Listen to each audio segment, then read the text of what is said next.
እንደምን አድራችኋል የዴሊ ፎረም ቤተሰቦች።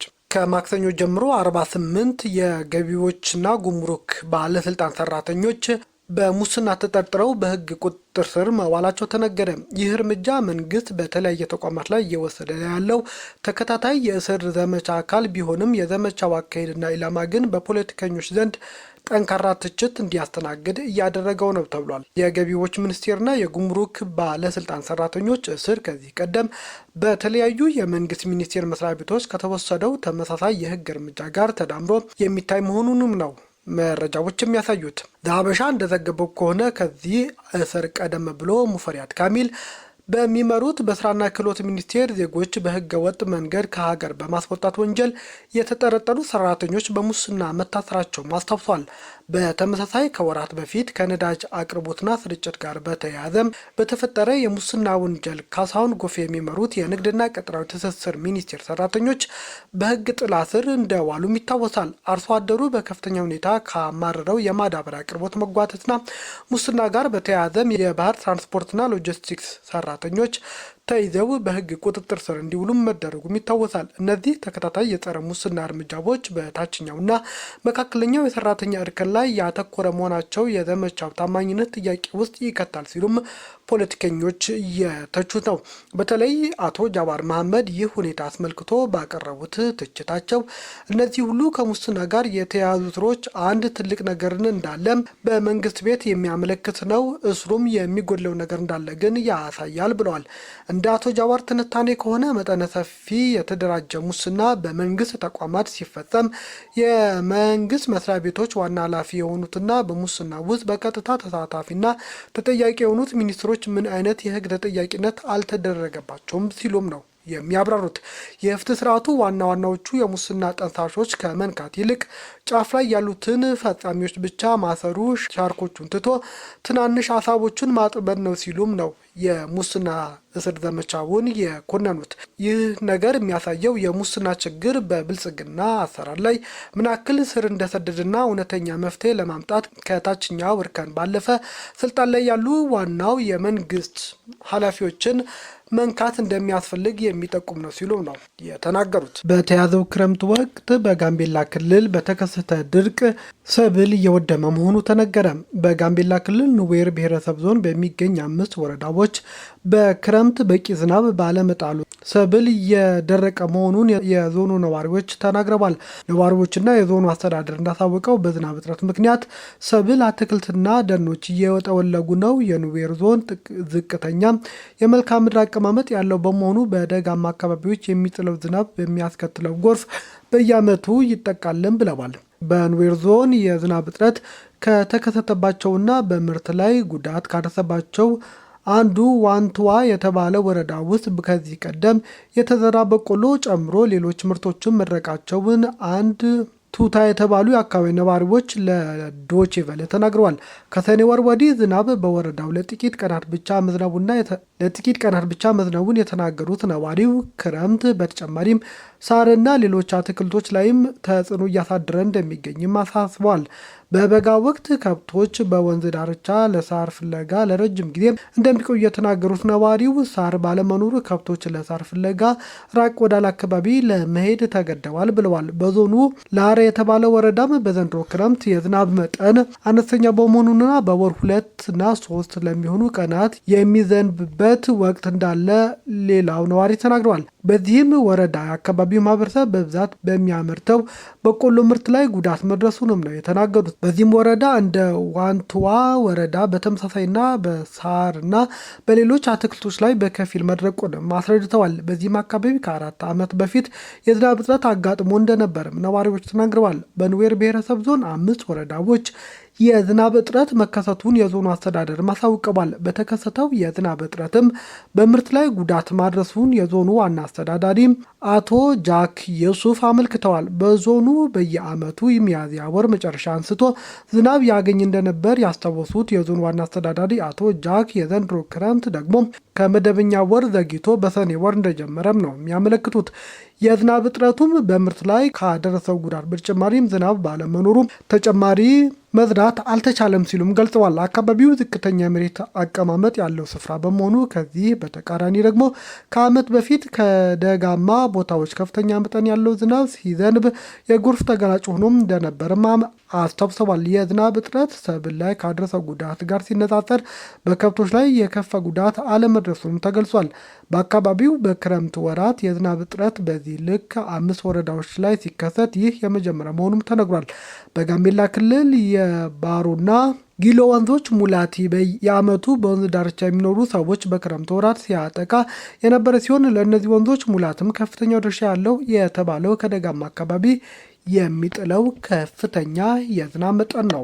በተመካካሪዎች መካከል የሌላውን ማንነት ለመጨፍለቅ መሞከር በጭራሽ ትክክል እንዳልሆነና ይህም የሚያደርጉ ላይም እርምጃ እንደሚወስድ የሀገራዊ ምክክር ኮሚሽን አስታውቋል።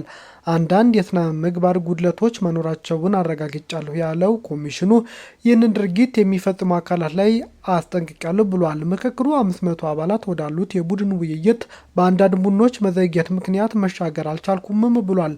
ዋና ኮሚሽነር ፕሮፌሰር መስፍን አርአያ ማስጠንቀቂያው የሰጡት ረቡዕ ሐምሌ 29 አመሻሽ በሰጡት መግለጫም ነው።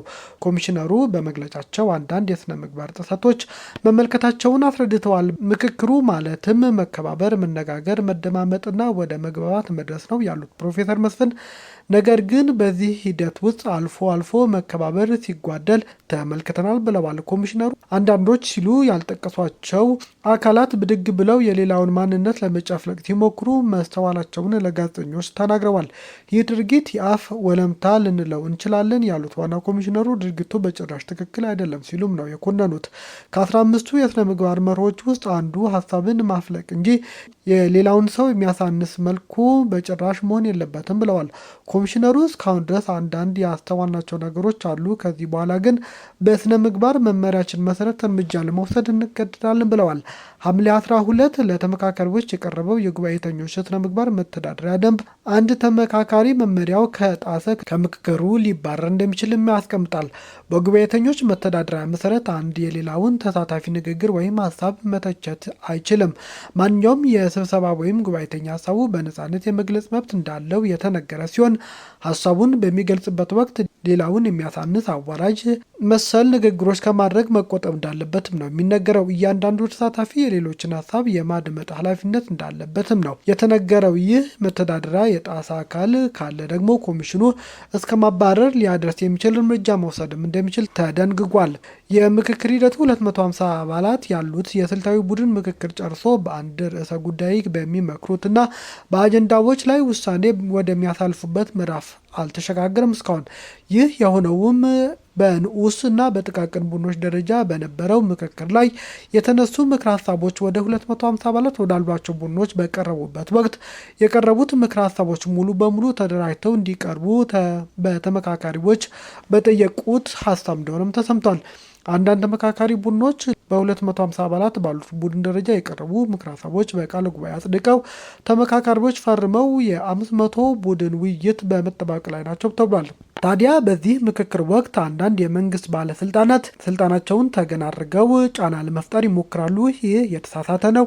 ማንኛውም የመንግስት ሹም የሚሳተፈው እንደ አንድ ኢትዮጵያዊ ግለሰብ እንጂ የመንግስት ሹመኛ ሆኖ አይደለም። ይህም ሊታወቅ ይገባል። ከዚህ ድርጊታቸውም ሊታረሙ እንደሚገባ ነው ፕሮፌሰር መስፍን ያስጠነቀቁት።